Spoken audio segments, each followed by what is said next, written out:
Iawn. Ti eisiau sosi wneud yn well?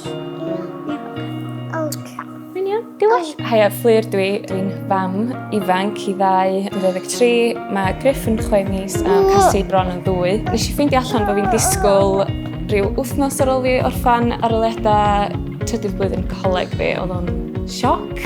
Ti'n gorfod bod yn barod amdano fo achos o'n I bendant ddim. Mae lot o hwyl, lot o stress. Oedd o'n anodd clywed pobl yn gofyn os na mistake oedd Cassie. Yn lle, surprise fyswn i'n dweud oedd hi.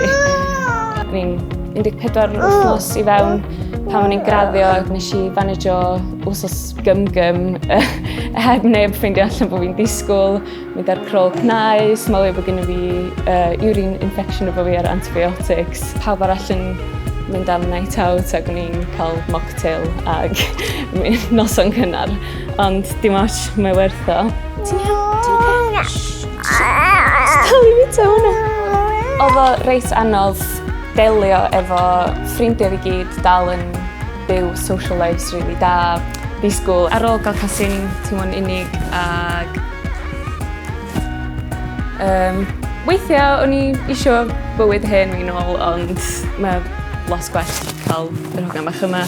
Dwi'n falch bod fi heb disgwyl hirach I gael plant achos dim hi fysa gyda fi ac mae hi'n anhygoel bach o fwystfil ar y funud. Mae wedi gweithio allan yn grêt. Nes I ddewis Bronfwydo'r ddau achos dwi'n teimlo na dyna oedd y dewis gorau iddyn ni. O'n I'm rili nabod neb arall oedd wedi cael babi yn ifanc. Dyna pam nes I dechrau siarad am y peth ar social media falle. Cos o'n i'n gobeithio ella fyswn i'n gallu bod y person o'n i'n chwilio am I rywun arall yn yr un sefyllfa fi ryw ddiwrnod. Dwi wedi bod yn reit hyderus o'r dechrau I gallu bwydo yn gyhoeddus falle a dim bod yn bothered yn be mae pobl yn feddwl a sut mae pobl yn sbio arno chdi.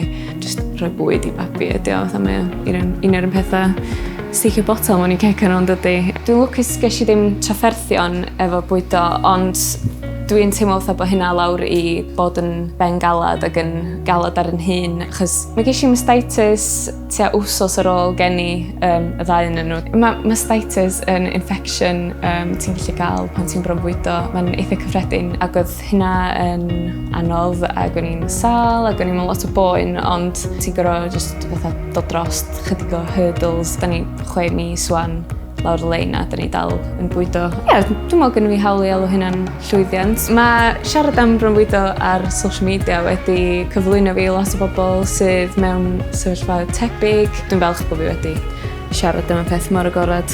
A dwi'n gobeithio hefyd bod fi allan di helpu rhywun allan trwy wneud hynna.